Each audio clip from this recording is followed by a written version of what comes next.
Hi, I'm Betty Banjack, and I have a very special guest today. I'm really happy to say that I finally was able to find, and he has consented to be our guest. It's Jim Daley, and I've known Jim for quite a few years now, and we run into each other periodically. And Jim is like cake extraordinaire, or not just cake. He does a lot of really interesting things, which we're going to talk about. But today he's come with he does cakes. Yes. That's an understatement. He does cakes. He does cakes. His cakes are beautiful. They represent buildings. Animal, mineral, and vegetable. Okay, you got it all. It represents. And he was telling me a funny story about how people have kept his cakes for 21 years. Yes. There's a particular cake that I did for, I guess we would call the municipal council right now, and it was a depiction of all the council members sitting in a meeting, and it was just supposed to be each council person could take their likeness home, but there was enough cake to serve the guests, people to come in. And a year or so later, I was told by several council people that, oh, I still have my cake. I said, all right. And then that became 5 years, and then it became 10 years, and everybody said there are certain people, they still had their likeness because it was a portrait of them at their desk. It's in here somewhere if I can. Yeah, here it is. I don't know if we can, I don't think we can get this. It's dark and it's small, but it's rather clever. Now, maybe we can. Let's get it. You want to move your cake so I don't kill it? No, it's a little hard. But actually, when I first looked at it, I looked down and thought it was a picture of Borough Council here in Norristown, and realized it was a cake with all the people that were elected at that time. So let's get started. What is the most important thing about cake decorating? Well, the most important thing about cake decorating is to approach it as a blank canvas. You want to, you're making something that is pleasing to the eye, and you want people to look at it and say, oh, that looks good. You know, I'd like to have some of that. I do know there's a lot of comments that people have with their cakes, and they say, oh, it's too pretty to cut. It's too pretty to cut. For me, I've never had any such cake.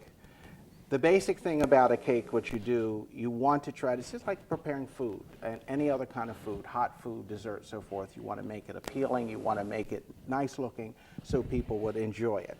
And the other thing that I used to have as a slogan on my business cards, which cakes to taste as good as they look. Simply because we've all been to certain weddings where the cake looks absolutely beautiful, but tastes like sawdust. But we won't get into any particulars. But anyway, when you're looking at a cake, you figure out what your colors are going to be, whether you're going to have one color, whether you're going to have several colors. And what I like to do when I'm looking at the cake after it's frosted, as this is here, I try to say I need to have my borders in place, and that's the border at the base and the border at the top. I figure out whether I'm going to do a drop flower, dollop, or rope pattern and so forth.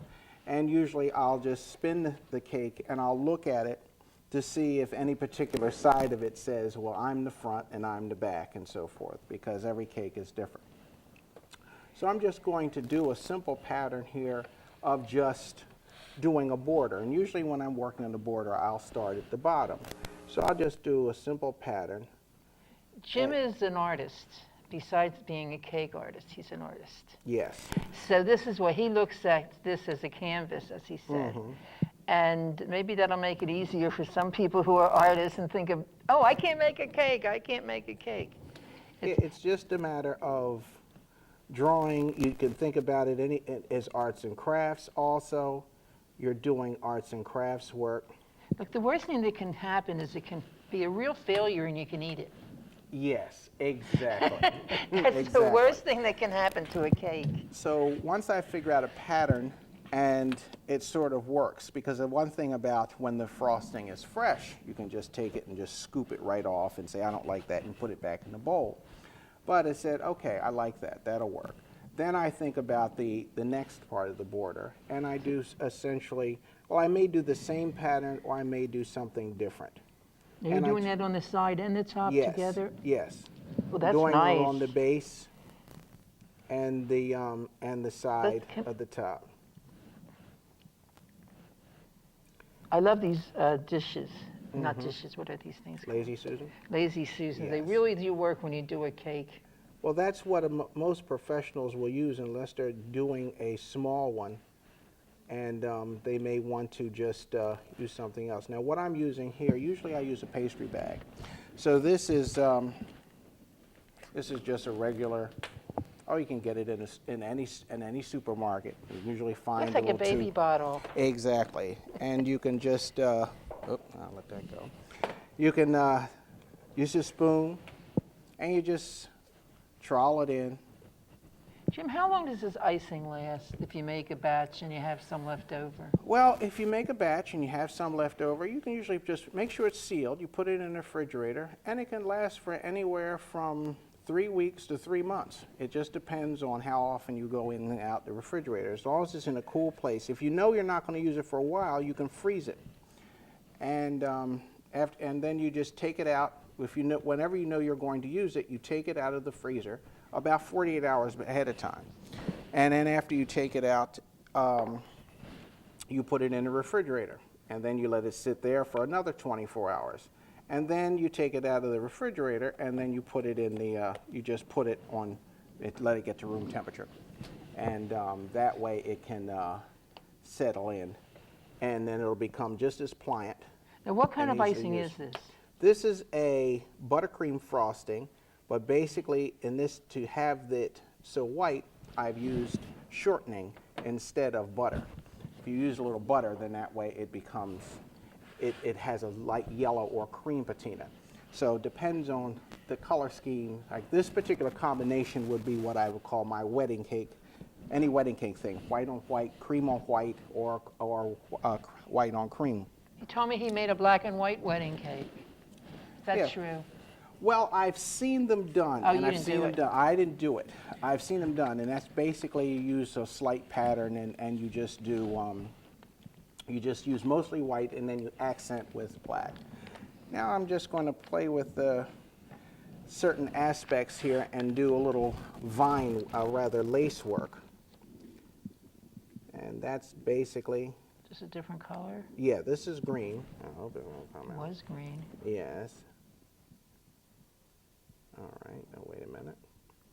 Oh, we seem to be, this is very thin, so I'm going to try something else.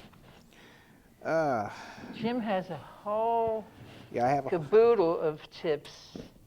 yeah, you can buy these tips separately. You can buy them in a packet. You can buy them as part of the decorating bag. Now this particular tip I'm putting back on here now, this is just a smaller version of the pattern I did here. And you can do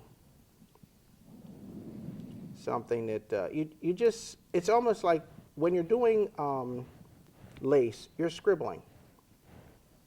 And you just scroll it around.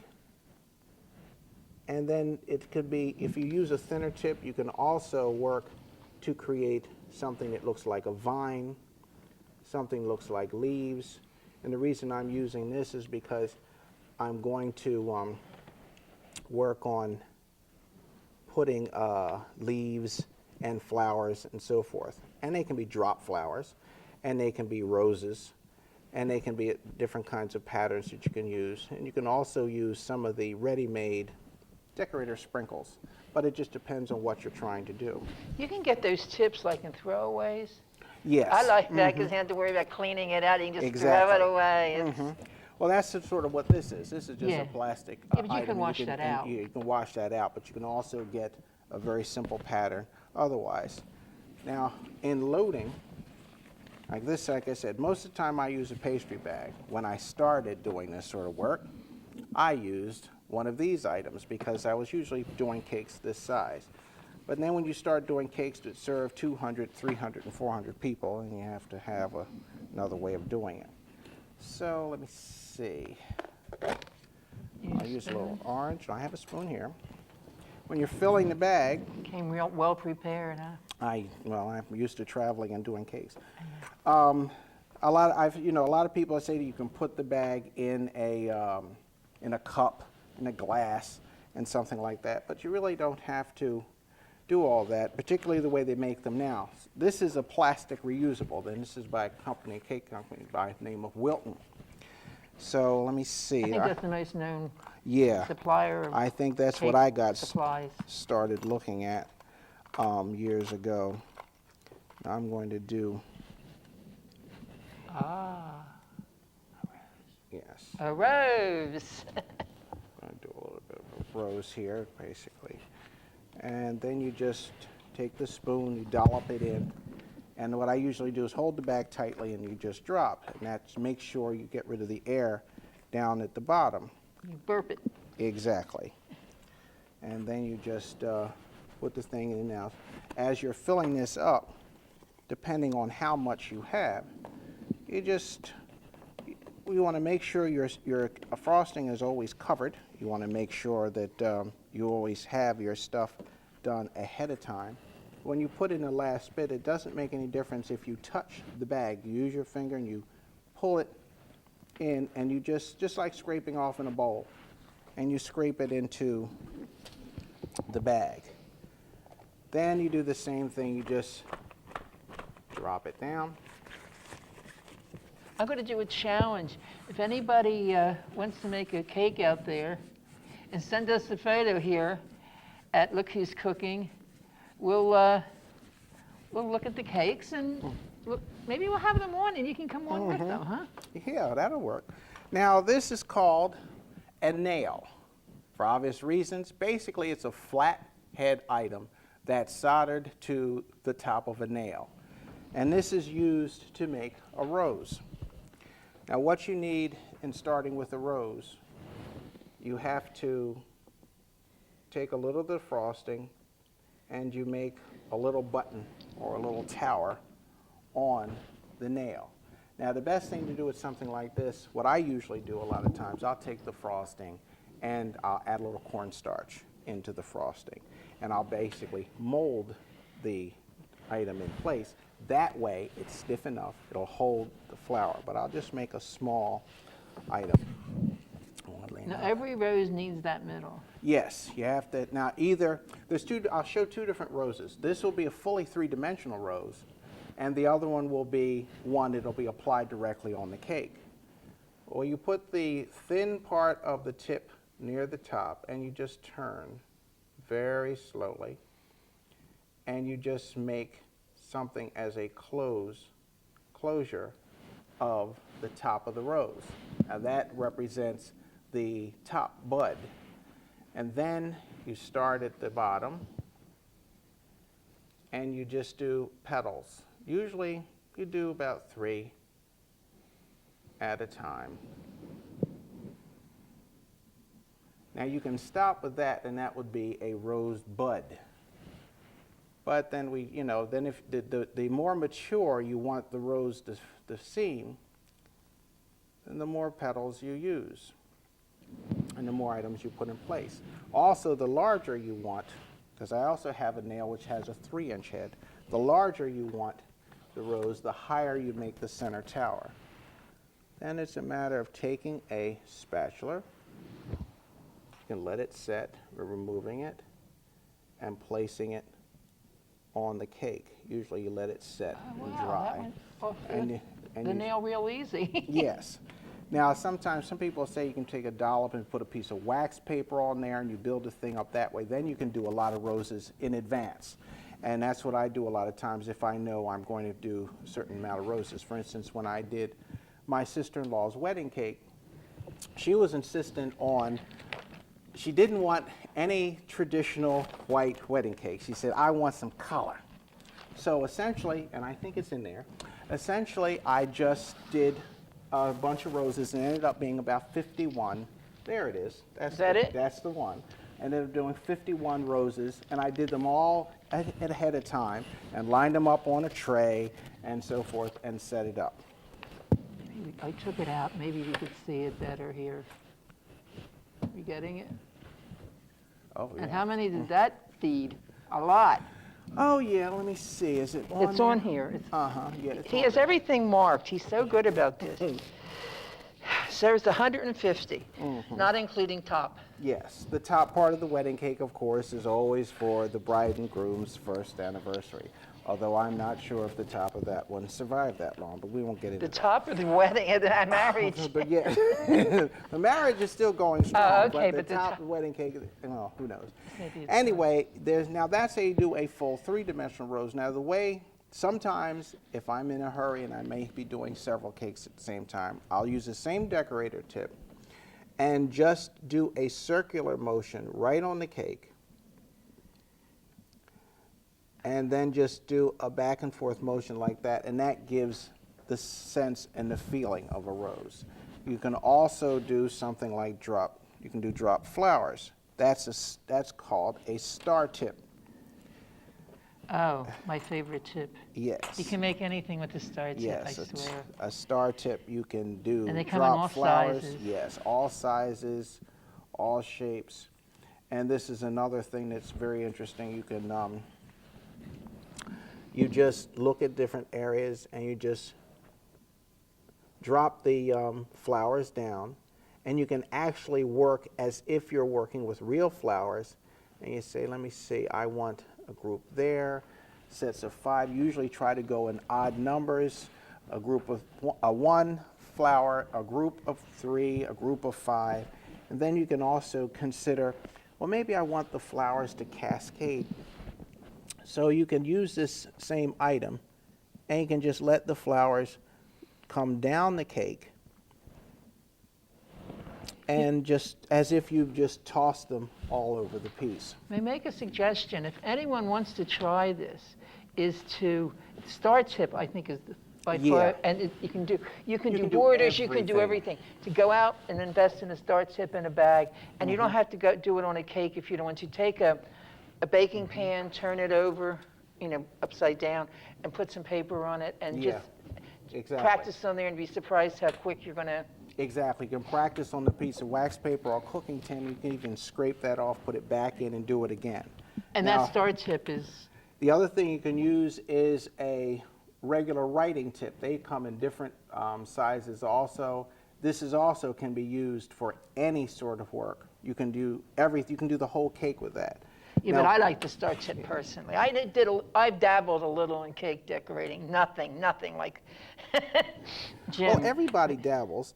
My mother also dabbled. I used to be fascinated with the cakes that she would make for our birthdays and whatnot. Well, I do remember I was working on a particular cake, which I think is in there, which is a 4th of July cake.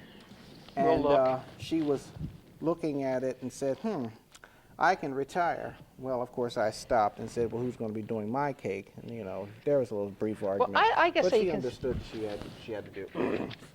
Yeah, that would be 4th of July. Yeah, I had a little more than dabbled. I took quite a few places, but I'm not a. It's in the holiday section. Here you go. Oh, the holiday? Yeah. This is divided up. There it is. That's the one I was This, working on. let me show you. Oh, this is neat. And this has the red icing we talked about, which icing has gone through some changes due to color. That doesn't, oh yes it does. This will feed, 48 at a party, 150 at a wedding, if you want to have a 4th of July cake. That's really quite pretty. They're all quite pretty, but there's some that are more appealing to me personally. Yes. Now, the other thing you can do with cake, if you're working on the top, of course, you may want to, other thing to practice is writing. Now, holding a pastry bag and writing is just like holding a fat pen. You just have to practice. You may have a fountain pen, you may have a ballpoint pen, you may have a calligraphy pen, but you have to practice. Now, I would always suggest you use a piece of wax paper and you set it up. But one of the things I do a lot, of course, is happy birthday. And you have to look at the position and you sort of make a guesstimate. All right, where is this writing going to be? And usually you want to make the H a nice flare. You want to give a nice, good flare with the H. And I'm sure you don't have this problem, but there is a problem, it seems, when you're using the tips like that in writing, that as you get further from the beginning, it gets smaller instead of staying the same size. Yeah, well, what you have to do is you sort of plan it out. Okay. And you just go very carefully, and that's because you don't have to go fast. When you're doing the writing, you can just really take your time, and you just want everything to just fall into place. And then you just want to have it have some sort of characteristic. And the main thing, as I said, with an artist, you just have to play. And you can have one layer, you can build it up in layers and so forth, and you just have to do certain things. Just enjoy what you're trying to do. And sometimes if you make a mistake, I said, my art teacher used to refer to it as happy accidents. You don't worry about accidents. You just worry about presentation. How does it look? What are we trying to do? Now, the other thing you can do on the side, as well as cascading flowers, using the star tip, as it also is one of my favorite tips, you can just do a pattern underneath the upper border or above the lower border. And it can be a star, it can be a dollop, it can be a leaf, because the other thing, there's a leaf tip that you can work with. And you can just do different patterns and follow, anything. You can just do what's a hodgepodge of different patterns. You could just make a cake that just says being happy today, or just happy, just like this is. You just practice, you just play, you just set things up for your family, for friends, and so forth. You don't have to wait for a special occasion, because special occasions can be stressful. And you just want to find the time to just play with the aspect. It's more fun to just have a cake to work on and eat than worry about 20 people liking it or something. Exactly. That's what I did with the cake in there. I think I just called it a May cake. And I was practicing roses, vines, everything. And I just used it to just practice different techniques because I just felt like making a cake, and you do that from time to time. Well, two things I want to mention. First of you, our viewers, who look at you and think you're familiar, but you can't quite place them. Yeah. I call Jim the great walker of Norristown. Jim, I assume, doesn't have a car. I've never seen him in one. No. I mean, I'm in a car, I've seen him, but No, driving. I've never been in a car that I own, no. No? Okay. That's good. And Jim must have the greatest legs in town. He walks rain, sleet, sun, everything. You will see Jim with a briefcase, and this will be the fun, have a little umbrella over his shoulder in case it rains. And he walks, I'm going to tell you, as I said, he must have great legs. Yeah, I've crisscrossed the town for several years. Because you've been so active. You're not only cake making and into your art and into framing and all that. He's active in the borough. He's active politically and that kind of thing. So he's day and night. And one thing I'll have to say, he never refuses a ride home, though, especially at night. Well, this is true. I don't blame him. I won't refuse a ride, but sometimes I have to settle arguments when somebody says, well, I'm going to take him. I'll take him. I say, all right, it's your turn. It's just it's that sort of thing. Because a lot of times, if the weather's really nice, even in the evening, I do like the walk. Because that way I can appreciate the architecture of the town. I can appreciate what's going on, and I see ideas. There's certain buildings in town which I look at and said, that's a nice cake. He's also a big fan of Norristown. Oh, yes. So that makes a big difference. I like to cheer for the community where I've been for my 49 years. Now we know his age, everybody. Now with the leaf... Oh, we have to finish, huh? Yeah. With the leaf pattern, you can do different kinds of leaf Is that patterns. the leaf tip? Yeah, this is the leaf tip. One of my second favorite tips. And let me do something up here. You can do a delicate leaf, and then you can do a fancy leaf, and then you can use the same leaf tip to just make huge different patterns. And then there's a bigger leaf tip like that makes big leaves at one fell swoop. Yeah. And then you can also use a leaf pattern as a pattern on the border. And it signifies as if a vine is growing all the way around the cake. And it's very easy once you realize what you're doing. As I was telling Betty earlier, the first time I decided to make roses, I set aside to give myself at least a half hour to do 3 roses. I looked at my book that I had, and I said, okay, I need the center tip. I need that. Followed everything. Then I started to do the rows. When I was done the first rows in 45 seconds, I said, oh, that didn't happen. I took that off. I said, let me try it again. In about 15, 20 minutes, I had about 30 roses, 15, 30 roses. I said, okay, I only need 3 on the cake. So I had to find ways of putting the other roses in place. So there's different aspects. They look difficult. You look in a cake book, say, I could never do that. But you would be amazed how easy it is. If you just have a little sense of adventure and just play. Don't be worried about mistakes, because there's different techniques. As you know, I've done something which was a chocolate cake, which was chocolate on chocolate. You'd have chocolate lace, and you'd have other different patterns. So basically, as you can see on that, that's essentially, you have flowers, you have patterned leaves, you have different things and borders that you can work with. Here we go. This is my cake. Where's everybody else's? No. Again, I think it's wonderful that you came today to show us all what we're doing, because I don't know what I'm doing half the time. And, A lot of us don't. And again, anyone who tries this for the first time, send in the picture. I'll call you. We'll talk about it, and we'll see what we can do. Mm-hmm. So I want to thank you, Jim, very much, really, for coming out this morning. I enjoyed it. Jim's family was kind enough to transport him this morning. He didn't come with without an entourage. With a cake and walking. But I've seen him walking with strange things. So again, this is Bette Banjack and Jim Daley for Look Who's Cooking. Bye now. See ya.